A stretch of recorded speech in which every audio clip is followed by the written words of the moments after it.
ان کے جانے کے بعد میں نے امی کے چہرے کی طرف دیکھا تو وہ بہت پریشان دکھائی دے رہی تھی۔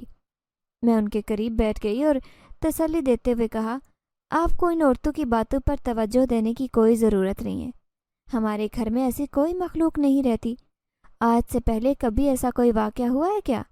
اس سے پہلے بھی تو کرایہ دار رہتے تھے، انہوں نے تو کبھی ایسی کوئی شکایت نہیں کی۔ میرا خیال ہے کہ مسئلہ ہمارے گھر میں نہیں بلکہ ان کے بیٹے کے ساتھ ہے۔ میں امی کو سمجھا رہی تھی۔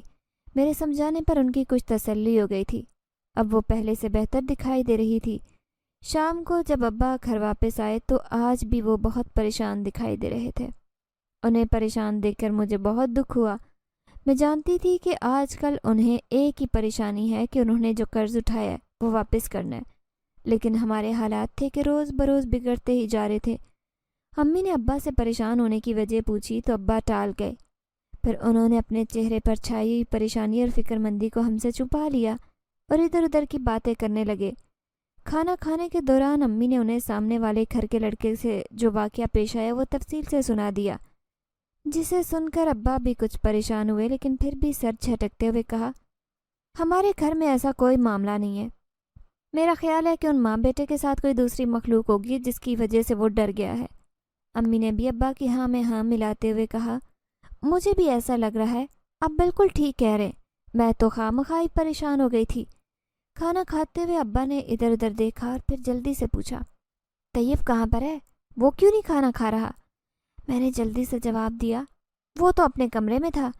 اس سے پہلے کہ میں اسے بلانے کے لیے دوسرے کمرے میں جاتی وہ خود ہی بھاگتا ہوا آیا، بہت پرجوش دکھائی دے رہا تھا۔ مجھے دیکھتے ہی خوشی سے چلاتے ہوئے بولا، آپی وہ کبوتر چھت پر آ گئے ہیں، میں نے انہیں اسی کارٹن میں بند کر دیا ہے، ایسا نہ ہو کہ وہ چھت پر سردی سے مر جائیں۔ وہ انتہائی جوش سے بول رہا تھا۔ اس کی خوشی کو دیکھتے ہوئے ابا کے چہرے پر مسکراہٹ آ گئی۔ ارے بیٹے، اس وقت تم چھت پر کیا کر رہے تھے؟ اور یہ تم کن کبوتروں کا ذکر کر رہے ہو؟ طیب کے مسکراتے چہرے کی طرف دیکھتے ہوئے ابا نے جلدی سے پوچھا۔ طیب کے جواب دینے سے پہلے ہی اماں بول اٹھی، پتہ نہیں، کوئی کبوتر ہے جو ہماری چھت پر آ جاتے ہیں۔ یہ دونوں بہن بھائی انہیں دیکھ کر ایسے خوش ہوتے ہیں جیسے کوئی انوکھی چیز ان کے پاس آ گئی ہے۔ تم نے بہت اچھا کیا انہیں ایک کارٹن میں بند کر کے رکھ دیا، سردی بہت زیادہ ہے، سردی میں اگر وہ چھت پر رہتے تو صبح تک مر جاتے۔ ابا نے طیب کی تعریف کرتے ہوئے کہا۔ اپنی تعریف سن کر طیب کو بھی بہت اچھا لگا۔ مجھے وہ دونوں کبوتر بہت اچھے لگے۔ اگر آپ مجھے پیسے دے دیں تو میں ان کے لیے ایک پنجرا خرید لوں گی اور ان کو پنجرے میں بند رکھوں گی تاکہ وہ محفوظ رہیں۔ ابا کے چہرے کی طرف دیکھتے ہوئے میں نے امید بھرے لہجے سے کہا۔ میری بات سن کر ابا کچھ دیر خاموش رہے، پھر اقرار میں سر ہلاتے ہوئے کہا، تم کیسے پنجرا خرید کر لاؤ گی؟ میں تمہیں خود ہی کل ایک پنجرا لا دوں گا۔ ابا کے مان جانے پر طیب تو خوشی سے اچھلنے لگا، جبکہ میں بھی بہت خوش ہو گئی تھی۔ سارا اور عظمیٰ بھی خوش ہو رہی تھی، انہیں بھی میری طرح اور طیب کی طرح پرندے بہت پسند تھے۔ رات خوشی کے مارے مجھے تو نیند ہی نہیں آ رہی تھی۔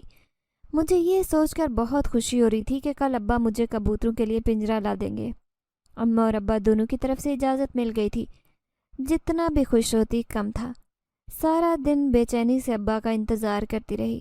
میرے ساتھ ساتھ طیب بھی بہت بے قرار تھا، لیکن وہ کبوتر تو صبح ہوتے ہی غائب ہو گئے۔ اب سارا دن گزر گیا، مجھے وہ کہیں بھی دکھائی نہیں دیے۔ اپنے مقررہ وقت پر ابا گھر واپس آئے تو پنجرا بھی لے آئے، لیکن ابا اس قدر پریشان اور تھکے ہوئے دکھائی دے رہے تھے کہ ان کا چہرہ دیکھ کر میں گھبرا گئی۔ پنجرا دیکھ کر مجھے جو خوشی ہوئی تھی وہ بھی ختم ہو گئی، کیونکہ ابا مجھے ٹھیک نہیں لگ رہے تھے۔ ان کی حالت دیکھ کر ہم سب پریشان ہو گئے۔ امی نے جلدی سے ان کا ہاتھ پکڑا اور انہیں آرام دہ بستر پر بٹھا دیا۔ میں جلدی سے ان کے لیے پانی لے آئی۔ چند گھونٹ پینے کے بعد ابا نے مسکرا کر میری طرف دیکھا اور انتہائی پیار بھرے لہجے سے کہا، تمہارے کبوتر کیسے ہیں؟ دیکھو میں ان کے لیے پنجرا لے آیا ہوں۔ لیکن نہ جانے کیوں مجھے ایسے لگ رہا تھا کہ وہ زبردستی مسکرا رہے۔ ان کی آنکھوں میں آنسو بھی تیرتے دکھائی دے رہے تھے۔ اماں نے ہم بہن بھائیوں کی طرف دیکھتے ہوئے کہا، اب اسے لے جاؤ اور چھت پر دونوں کبوتر، ان کو اچھی طرح سے بند کرنا اور پنجرا اٹھا کر نیچے لے آنا۔ چھت پر تو بہت سردی ہو گئی ہے۔ مجھے امی کی باتوں سے اندازہ ہو گیا تھا کہ وہ ہمیں یہاں سے ہٹانا چاہتی ہیں۔ کوئی ایسی بات تو ضرور تھی جو ہم سے چھپائی جا رہی ہے، لیکن وہ کیا بات تھی؟ مجھے تو اس بارے میں بالکل بھی علم نہیں تھا۔ امی کے کہنے پر ہم سب بہن بھائی کمرے سے باہر نکل آئے۔ میں نے طیب کی طرف دیکھتے ہوئے کہا، اسے چھت پر لے جا کر رکھ دو اور دیکھو کہ وہ کبوتر آئے ہیں یا اب تک نہیں آئے۔ میرے کہنے پر طیب اور عظمیٰ دونوں ہی چھت پر چلے گئے اور سارا دوسرے کمرے میں چلی گئی۔ میں جاننا چاہتی تھی کہ امی اور ابا کے درمیان کیا بات ہو رہی ہے، کیونکہ پچھلے چند روز سے ابا بہت پریشان تھے۔ اتنا تو مجھے علم تھا کہ وہ اپنے قرض کی وجہ سے پریشان ہیں، لیکن آج تو وہ بالکل ٹوٹے ہوئے دکھائی دے رہے تھے۔ کمرے کے بند دروازے پر میں کان لگا کر کھڑی ہو گئی تاکہ امی اور ابا کی باتیں سن سکوں۔ امی کی انتہائی تکلیف دہ آواز میرے کانوں میں پہنچی، آپ تو جانتے کہ ہماری بیٹی کتنی معصوم اور نادان ہے، اور آپ کے دوست کا بھائی جو پہلی 2 بیویوں کو طلاق دے چکا ہے عمر میں ہماری بیٹی سے بہت بڑا ہے۔ آپ کو کچھ اور کرنا ہوگا، میں اپنی بچی کے ساتھ ایسا ظلم نہیں ہونے دوں گی۔ میرے تو کان کھڑے ہو گئے، لیکن کچھ سمجھ نہیں آ رہی تھی کہ امی کس ظلم کی بات کر رہی ہیں۔ ابا کی انتہائی بے بس آواز مجھے سنائی دی، تم کیا سمجھتی ہو کہ میں ایسا چاہتا ہوں کہ میں اپنی بیٹی کو کسی بڑی عمر کے شخص کے ساتھ بیاہ کر کے دے دوں؟ میں ایسا ہرگز نہیں چاہتا، اور پوری کوشش کروں گا کہ وقت پر قرض واپس کر سکوں۔ نہیں جانتا تھا کہ میرا برسوں پرانا دوست مجھے ایسے اپنے قابو میں کر لے گا۔ اگر مجھے ذرا سا بھی شک ہوتا کہ وہ مجھے قرضہ دینے کے بعد اس قدر تنگ کرے گا تو میں اپنا علاج نہ کراتا۔ زندگی تو انسان کی وہی ہوتی ہے جو اللہ نے لکھ کر دی ہے، میرے مرنے سے بھی کوئی فرق نہیں پڑتا۔ لہٰذا ابا کا بہت مایوس کن انداز تھا۔ مجھے کچھ سمجھ آ رہی تھی، شاید ابا کے کسی دوست نے قرض کے بدلے میں ان کی بیٹی کا رشتہ مانگ لیا تھا، اور وہ بھی ایسے بھائی کے لیے جو پہلے 2 شادیاں کر کے بیویاں چھوڑ چکا تھا۔ یہ سب سننے کے بعد مجھے تو زمین و آسمان گھومتے محسوس ہونے لگے۔ ہر لڑکی کی طرح میں نے بھی اپنے جیون ساتھی کے بارے میں بہت سارے خواب دیکھے تھے۔ مجھے ہر بیٹی کی طرح ابا سے بہت محبت تھی، لیکن یہ جان کر کے وہ میری وجہ سے بہت پریشان ہے اور میں اس پریشانی میں ان کی مدد کر سکتی ہوں۔ ایک لمحے میں نے فیصلہ کر لیا تھا کہ میں اس شخص سے شادی کر لوں گی جس کا قرض ابا نے دینا ہے۔ اس طرح ابا کے قرض کی رقم تو ان کے سر سے اتر جائے گی۔ میں نے سوچ لیا تھا کہ مناسب وقت پر امی سے بات کر لوں گی کہ انہیں پریشان ہونے کی ضرورت نہیں۔ اگر میری وجہ سے ان کا قرض ختم ہو جاتا ہے تو مجھے کوئی اعتراض نہیں۔ طیب اور عظمیٰ چھت پر ہی تھے۔ میں نے سارا کو بھی سیڑھیاں چڑھتے ہوئے دیکھا تھا۔ خیالات میں کھوئے ہوئے آرام آرام سے قدم اٹھاتی ہوئی میں چھت پر پہنچ گئی۔ طیب نے دونوں کبوتروں کو پنجرے میں بند کر دیا تھا اور اب انہیں دانا پانی بھی کھلا رہا تھا۔ شام ہو چکی تھی، ٹھنڈ بڑھ رہی تھی۔ اب ان کبوتروں کو لے کر اپنے کمرے میں چلے جاؤ، انہیں کسی موٹے سے کپڑے میں اچھی طرح پیک کر دینا تاکہ انہیں رات کو سردی نہ لگے۔ طیب کو سمجھاتے ہوئے میں نے کہا۔ کچھ دیر تک وہ کبوتروں کو دانا کھلاتا رہا، پھر پنجرہ اٹھا کر چھت سے نیچے آ گیا۔ عظمیٰ اور سارا بھی چھت سے جا چکی تھی۔ میں اس وقت اکیلی تھی۔ سامنے والی چھت پر کبوتر باز لڑکا اپنے کبوتروں کو دانا ڈال رہا تھا۔ اس نے بھی بڑے بڑے موٹے کپڑے رکھے ہوئے تھے جن سے وہ رات کے وقت کبوتروں کو اپنے پنجرے میں ڈھانپ دیتا تاکہ وہ سردی سے محفوظ رہیں۔ میں نے کبوتر باز لڑکے کی طرف دیکھا تو اس نے بھی مڑ کر میری طرف دیکھا۔ اچانک ہی نہ جانے اسے کیا ہو گیا تھا کہ مجھے دیکھتے ہی وہ چیخنے لگا اور چیختے ہوئے چھت سے چلا گیا۔ مجھے تو بہت حیرت ہوئی تھی اس کی اس حرکت پر۔ نہ جانے اس نے ایسا کیا دیکھ لیا تھا کہ اس قدر گھبرا گیا کہ چیختے ہوئے بھاگ گیا۔ کچھ نہ سمجھ آنے والے انداز پر میں نے کندھے اچکا دی اور چھت سے نیچے آ گئی۔ کچھ ہی دیر بعد دروازے پر دستک ہوئی۔ ابا نے دروازہ کھولا تو وہی کرایہ دار عورت اور اس کے ساتھ ایک آدمی ہمارے گھر آ گئے۔ پچھلی بار کی طرح اب بھی وہ امی اور ابا سے یہی کہہ رہے تھے کہ ان کے بیٹے نے چھت پر کوئی خوفناک چیز دیکھی ہے جسے دیکھنے کے بعد وہ بہت زیادہ ڈر گیا ہے۔ اب تو یہ سب کچھ میں نے بھی اپنی آنکھوں سے دیکھا تھا۔ میں نے بھی امی اور ابا کو بتایا کہ یہ دونوں بالکل سچ کہہ رہے ہیں۔ میں نے بھی اس لڑکے کو چیختے ہوئے دیکھا اور سنا، وہ بہت زیادہ ڈر رہا تھا۔ امی اور ابا نے ان دونوں کو مشورہ دیا کہ وہ اپنے بچے کا روحانی علاج کروائیں۔ شاید اس کے ساتھ کوئی دوسری مخلوق ہے جو اسے دکھائی دیتی ہے اور وہ ڈر جاتا ہے۔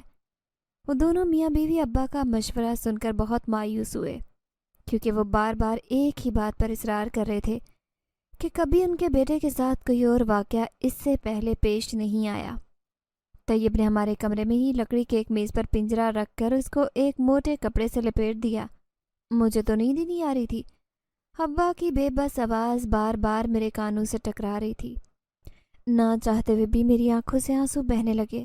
ابا کی پریشانی مجھ سے دیکھی نہیں جا رہی تھی۔ نہ جانے میں کتنی دیر تک روتی رہی اور کروٹیں بدلتی رہی۔ آج رات کا وقت ہو گیا تھا جب میری آنکھ لگ گئی۔ ابھی کچھ ہی دیر گزری تھی کہ ٹک ٹک کی آواز پر میری آنکھ کھل گئی۔ میں جلدی سے اٹھ کر بیٹھ گئی۔ آواز مسلسل سنائی دے رہی تھی۔ مجھے اندازہ ہو گیا کہ یہ آواز کبوتروں کے پنجرے سے آ رہی ہے۔ نہ جانے انہیں اب کیا ہو گیا تھا۔ بستر سے اٹھتے ہوئے میں نے سوچا، کمرے کی لائٹ روشن کی اور پنجرے سے کپڑا ہٹا دیا۔ دونوں کبوتر شدید بے چین اور بے قرار دکھائی دے رہے تھے، پنجرے میں ادھر ادھر پھڑپھڑا رہے تھے۔ اس وقت انہیں کیا ہو گیا تھا، مجھے کچھ سمجھ نہیں آ رہی تھی۔ ان کے سامنے رکھے برتنوں میں کھانا بھی موجود تھا، پھر نہ جانے انہیں کیا ہو گیا تھا۔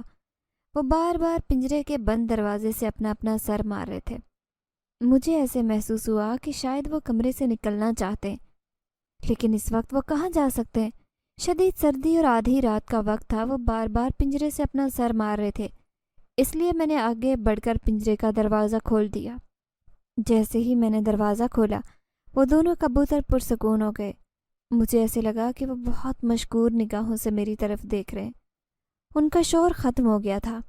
کمرے کا دروازہ بند تھا، کھڑکیاں بھی بند تھی، اسی لیے مجھے امید تھی کہ وہ کمرے سے باہر نہیں جا سکیں گے اور نہ ہی انہیں کوئی نقصان پہنچے گا۔ میں اپنے بستر پر آ کر لیٹ گئی۔ چند لمحے بعد جب میں نے پنجرے کی طرف دیکھا تو حیرت زدہ رہ گئی کہ وہ خالی پڑا تھا۔ اس میں اب دونوں پرندے نہیں تھے۔ میری تو آنکھیں حیرت سے پھٹی کی پھٹی رہ گئی۔ کمرے میں ادھر ادھر میں انہیں تلاش کرنے لگی، لیکن وہ تو غائب ہی ہو گئے تھے۔ مجھے کہیں دکھائی نہیں دیے تو میں مایوس ہو کر بستر پر لیٹ گئی۔ اب تو مجھے نیند نہیں آ رہی تھی، بس ایک ہی فکر کھائے جا رہی تھی کہ اچانک وہ دونوں کبوتر کیسے غائب ہو گئے اور کہاں چلے گئے۔ وہ اس کمرے کے بند دروازوں اور کھڑکیوں سے باہر کیسے گئے۔ صبح کا وقت تھا جب میری آنکھ لگی۔ آج امی بہت جلد ہمارے کمرے میں آ گئی اور ہمیں اٹھنے کے لیے کہا۔ اتنی جلدی پر ہم سبھی حیران تھے، لیکن امی کے خاموش اور پریشان چہرے کی طرف دیکھتے ہوئے میں نے کچھ نہیں پوچھا۔ امی نے میری طرف دیکھتے ہوئے تیزی سے کہا، جلدی سے یہ بستر اٹھا دو اور کمرے کی صفائی کر دو۔ کچھ ہی دیر میں تمہارے ابا کے دوست آ رہے ہیں، وہ اس گھر کو دیکھیں گے، کیونکہ اس مشکل وقت میں نکلنے کے لیے تمہارے ابا نے یہ گھر بیچنے کا فیصلہ کر لیا ہے۔ اماں کی بات سن کر تو ہم سارے بہن بھائی پریشان ہو گئے۔ اپنے آنسو پوچھتے ہوئے امی کمرے سے نکلی تو میں تیزی سے ان کے پیچھے کمرے سے باہر آ گئی۔ وہ کچن کی طرف جا رہی تھی۔ میری آواز سن کر رک گئی، جلدی سے اپنے آنسو صاف کیے اور مجھ سے پوچھا، کیا بات ہے؟ میں کچھ دیر ان کی پریشان چہرے کی طرف دیکھتی رہی، پھر تیزی سے کہا، آپ ابا سے کہہ دیں کہ یہ گھر بیچنے کی ضرورت نہیں ہے، بلکہ ان کا جو دوست کہہ رہا ہے وہ اس کی بات مان لے۔ آپ نے میری شادی تو کرنی ہے نا، تو کسی سے بھی ہو جائے مجھے کوئی فرق نہیں پڑتا۔ میری بات سن کر اماں نے تکلیف کی شدت سے اپنی آنکھیں بند کر لیں اور پھر ہمت جمع کرتے ہوئے بولی، تم ابھی بہت چھوٹی ہو، ان معاملات میں بولنے کی تمہیں کوئی ضرورت نہیں۔ تمہارے بابا بھی زندہ ہیں، سب دیکھ لیں گے۔ کچھ کہنے کے لیے میں نے منہ کھولا ہی تھا کہ اماں نے ہاتھ کے اشارے سے روک دیا اور پیار بھرے لہجے سے کہا، تم کیوں پریشان ہو رہی ہو؟ میں ہوں نا، اور سب سے بڑھ کر تمہارے ابا موجود ہیں، اس لیے تمہیں فکر کرنے کی ضرورت نہیں ہے۔ امی کی بات سن کر میں خاموش ہو گئی، لیکن میں نے دل ہی دل میں فیصلہ کر لیا تھا کہ میں ابا کو پریشان نہیں ہونے دوں گی اور نہ ہی یہ گھر بیچنے دوں گی۔ اس گھر کے علاوہ ابا کے پاس کوئی پراپرٹی نہیں تھی۔ اگر مجھے گھر یہ بیچ دیتے تو پھر ساری عمر کرائے پر ہی رہنا پڑتا۔ میں ایسا ہرگز نہیں چاہتی تھی۔ کمرے میں سے سارے بستر میں نے سمیٹ دیے اور اچھی طرح سے صفائی کر دی۔ سب بہن بھائی کچن میں امی کے پاس جمع ہو گئے، کیونکہ 3 آدمی گھر دیکھنے کے لیے آئے تھے اور ابا انہیں سارے گھر کو اچھی طرح سے دکھا رہے تھے۔ طیب تو بہت خاموش اور اداس ہو گیا تھا۔ اس کی آنکھوں میں آنسو آ رہے تھے جنہیں وہ بار بار صاف کر دیتا۔ امی بظاہر ناشتہ بنا رہی تھی، لیکن میں نے دیکھا کہ اس کا وہ بار بار چہرہ اپنے آنسو صاف کر چکی تھی۔